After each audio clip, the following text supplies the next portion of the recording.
بسم اللہ الرحمن الرحیم۔ السلام علیکم ورحمۃ اللہ وبرکاتہ۔ الحمدللہ والصلاة والسلام علی رسول اللہ، اما بعد۔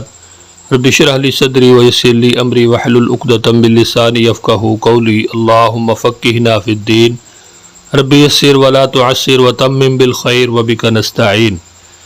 کیسے ہیں تمام احباب؟ آپ کو اپنے چینل پہ خوش آمدید کہتے ہیں۔ امید ہے انشاءاللہ خیریت سے ہوں گے۔ آج انشاءاللہ ہم سبق نمبر 93 پڑھیں گے، اور سبق نمبر 93 کے اندر سورہ البقرہ کی آیت نمبر 215 اور 216 پڑھیں گے۔ سبق کا آغاز کرنے سے پہلے آپ سے گزارش ہے کہ اگر ابھی تک آپ نے ہمارے چینل کو سبسکرائب نہیں کیا تو ہمارے چینل کو ضرور سبسکرائب کریں، اور ساتھ بیل کے نوٹیفیکیشن کو ضرور پریس کریں تاکہ آنے والے جتنے لیسن ہیں ان کا نوٹیفیکیشن آپ کو بر وقت ملتا رہے۔ قرآن پاک کو سمجھنے کے لیے، ترجمہ سیکھنے کے لیے دو اسلوب اپنائے گئے ہیں، معلم القرآن کے ذریعے علامات اور تفہیم القرآن بذریعہ اردو زبان۔ تو جو سب سے پہلا اسلوب ہے وہ ہے تفہیم القرآن بذریعہ علامات۔ ان کے اندر 3 رنگ جو استعمال کیے گئے، ان میں جو سرخ رنگ ہے وہ ایک علامت کے لیے ہے، نیلا رنگ دوسری علامت کے لیے ہے، اور جو کالا رنگ ہے وہ اصل لفظ کے لیے ہے۔ آئیے آج کے سبق کا آغاز کرتے ہیں۔ آج کے سبق سے اللہ تعالیٰ کے راستے میں خرچ کرنے کے بارے میں بیان ہے۔ اعوذ باللہ من الشیطان الرجیم۔ یسألونک ماذا ینفقون، وہ سب پوچھتے ہیں آپ سے کہ وہ کیا خرچ کریں۔ قل فرما دیجئے، ما انفقتم من خیر، جو تم خرچ کرو اپنے مال سے۔ تو یہاں پہ خیر کا معنی مال ہے، من کا معنی میں سے ہے۔ فللوالدین، تو والدین کے لیے ہے، والاقربین، اور قریبی رشتہ داروں کے لیے، والیتامى، اور یتیموں کے لیے، والمساکین، اور مسکینوں کے لیے، وابن السبیل، اور مسافروں کے لیے ہے۔ وما تفعلوا من خیر، اور جو تم کرتے ہو کوئی بھلائی، فإن اللہ بہ علیم، تو بے شک اللہ تعالیٰ اس کو خوب جاننے والا ہے۔ تو یہاں پہ آپ دیکھ سکتے ہیں کہ جو خرچ کرنے کے حوالے سے اللہ تعالیٰ نے حکم دیا ہے وہ سب سے بہتر، سب سے پہلے جو ہے وہ والدین ہے، پھر قریبی رشتہ دار ہیں، پھر یتیم ہیں، پھر مسکین ہیں، پھر مسافر ہیں۔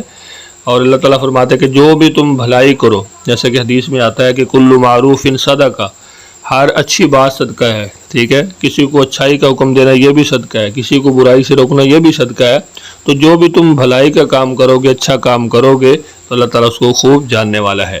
کتب علیکم القتال، تو یہاں سے اللہ تعالیٰ کے راستے میں قتال، لڑائی یعنی جہاد کا بیان جو ہے وہ شروع ہو رہا ہے دوسری آیت کے اندر۔ کتب علیکم القتال، فرض کیا گیا ہے تم پر جنگ کرنا۔ وَهُوَ كُرْهٌ لَكُمْ، حالانکہ وہ ناگوار ہے تمہیں۔ وَعَسَىٰ أَن تَكْرَهُوا شَيْئًا، اور ہو سکتا ہے کہ تم سب ناپسند کرو ایک چیز کو۔ وَهُوَ خَيْرٌ لَكُمْ، حالانکہ وہ تمہارے لیے بہتر ہو۔ وَعَسَىٰ، اور ہو سکتا ہے، أَن تُحِبُّوا، کہ تم پسند کرو شَيْئًا، ایک چیز کو۔ وَهُوَ شَرٌّ لَكُمْ، حالانکہ وہ بری ہو تمہارے لیے۔ وَاللَّهُ يَعْلَمُ وَأَنْتُمْ لَا تَعْلَمُونَ، اور اللہ تعالیٰ جانتا ہے اور تم سب نہیں جانتے۔ مرتبہ پھر اپنے سبق کو اچھی طرح دیکھ لیجئے۔ اعوذ باللہ من الشیطان الرجیم۔ یسألونک، تو یہاں پہ اب دیکھ لیں، آپ کو یہاں پہ 3 رنگ نظر آ رہے ہیں۔ یا کا معنی وہ ہے، معلم القرآن کے اندر یہ سب علامتیں جو ہیں ان کے بارے میں بتایا جا چکا ہے کہ یا کا کیا معنی ہوگا، کاف کا کیا معنی ہوگا، واو کا کیا معنی ہوگا۔ یہ ساری چیزیں معلم القرآن میں ہم پڑھ چکے ہیں۔ اگر آپ نے معلم القرآن نہیں پڑھا تو آپ ان کے جتنے بھی اسباق ہیں ان کو پڑھیں، انشاءاللہ آپ کو پتہ چل جائے گا کہ اس علامت کا کیا ترجمہ ہے۔ تو یہاں پہ یا جو ہے وہ سرخ رنگ کے اندر، تو اس کا ترجمہ وہ ہو رہا ہے۔ اور یسالو آگے ہے سین حمزہ لام، سالہ، سالہ یسالو یہ اصل لفظ ہے، اس کا معنی پوچھتے ہیں۔ سالہ یسالو کا معنی سوال کرنا، پوچھنا۔ واو جو ہے یہ اور نون یہ جمع کی علامت ہے، اور کا جو ہے اس کا ترجمہ آپ کا، آپ سے، آپ کا، جتنے بھی ہے یعنی سیاق و سباق کے حوالے سے ہوتا ہے۔ تو یہاں پہ آپ دیکھ سکتے ہیں کہ یا ایک علامت کے لیے ہے، اور واو نون دوسری علامت کے لیے ہے، اور جو کالا رنگ ہے یہ اصل لفظ کے لیے ہے۔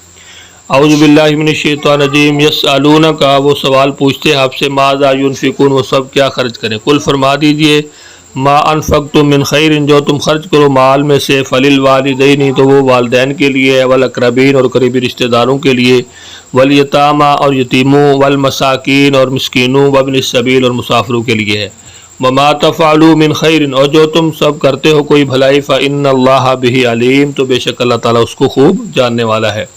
کتب علیکم القتال، فرض کیا گیا تم پر جنگ کرنا۔ وکرہ لکم، حالانکہ وہ ناگوار ہے تمہیں۔ وعسیٰ ان تکرہوا شیئا، اور ہو سکتا ہے کہ تم ناپسند کرو ایک چیز، وہوا خیر لکم حالانکہ وہ تمہارے لیے بہتر ہو، وعسیٰ ان تحبوا شیئا اور ہو سکتا ہے کہ تم پسند کرو ایک چیز کو، وہو شر لکم اور حالانکہ وہ بری ہو تمہارے لیے۔ تو یہاں پہ اللہ تعالیٰ بتا رہے ہیں کہ تم پہ جہاد فرض کیا ہے تو تم اس کو شاید ناگوار سمجھ رہے ہو سکتا ہے کہ تمہارا یہ ناگوار سمجھنا تمہارے لیے بہتر ہو۔ تو بسا اوقات ایسے ہوتا ہے کہ کچھ چیزیں انسان ان کو بہت اچھا سمجھتا ہے لیکن اس کے لیے اچھی نہیں ہوتی، تو اس کو اللہ تعالیٰ پہ بھروسہ اعتماد کرنا چاہیے۔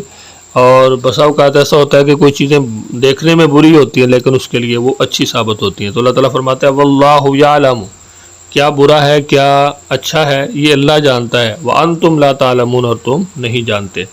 اسلوب نمبر 2 کے تحت اپنے سبق کو دیکھیے۔ اسلوب نمبر 2 کیا ہے؟ کالا رنگ اردو میں مستعمل الفاظ کے لیے ہے، جو نیلا رنگ ہے وہ بار بار استعمال ہونے والے الفاظ کے لیے، جو سرخ رنگ ہے وہ نئے الفاظ کے لیے۔ یہاں پہ آپ دیکھ سکتے ہیں شریر، شرارتی، ٹھیک ہے، آگے کرہن، مکروہ، کراہت، مکروہات، یہ ساری چیزیں جتنے بھی الفاظ یہاں پہ ذکر ہیں ہم ان کو اردو کے اندر استعمال کرتے رہتے ہیں۔ تو باللہ من الشیطان الرجیم، یسألونک ماذا ينفقون، تو یہاں پہ آپ دیکھ سکتے ہیں یسألون سوال، ٹھیک ہے، پوچھنا، پوچھتے، یہ سارے ہم اردو کے اندر استعمال کرتے ہیں۔ کاف اور ماذا جو ہے یہ نیلے رنگ کے اندر ہے تو یہ بار بار آنے والے الفاظ ہیں۔ ينفقون، یسألونک ماذا ينفقون، وہ آپ سے پوچھتے ہیں کیا خرچ کریں، قل فرما دیجئے ما انفقتم من خیر، جو تم خرچ کرو مال میں سے، فللوالدین، تو وہ والدین کے لیے ہے، والاقربین اور قریبی رشتہ داروں کے لیے ہے، والیتامى اور یتیموں کے لیے، والمساکین مسکینوں کے لیے، وابن السبیل اور مسافروں کے لیے ہے۔ وما تفعلوا من خیر، اور جو بھی تم کرتے ہو بھلائی، فإن اللہ بہ علیم، بے شک اللہ تعالیٰ اس کو جاننے والا ہے۔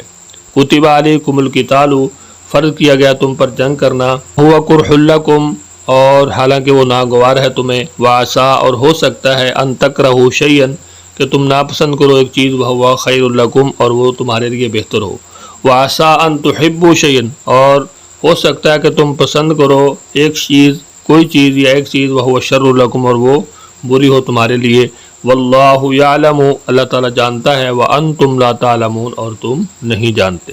ہمارا سبق کمپلیٹ ہوا، امید ہے انشاءاللہ آج کا لیسن آپ کو سمجھ آیا ہوگا۔ لیسن کے حوالے سے اگر آپ کچھ پوچھنا چاہتے ہیں تو ضرور پوچھیے۔ اگر معلم القرآن کے تمام اسباق آپ نے ابھی تک نہیں پڑھے تو ان کو ایک مرتبہ لازمی پڑھیے، ان کے اندر تمام تر جتنی بھی علامتیں ہیں ان کا ترجمہ، ان کا استعمال جو ہے وہ بتایا گیا ہے، اس سے انشاءاللہ آپ کو کافی فائدہ ہوگا۔ اپنا بہت سارا خیال رکھیے، مجھے اپنی دعاؤں میں یاد رکھیے، ملتے ہیں نیکسٹ لیسن میں، تب تک کے لیے اللہ حافظ۔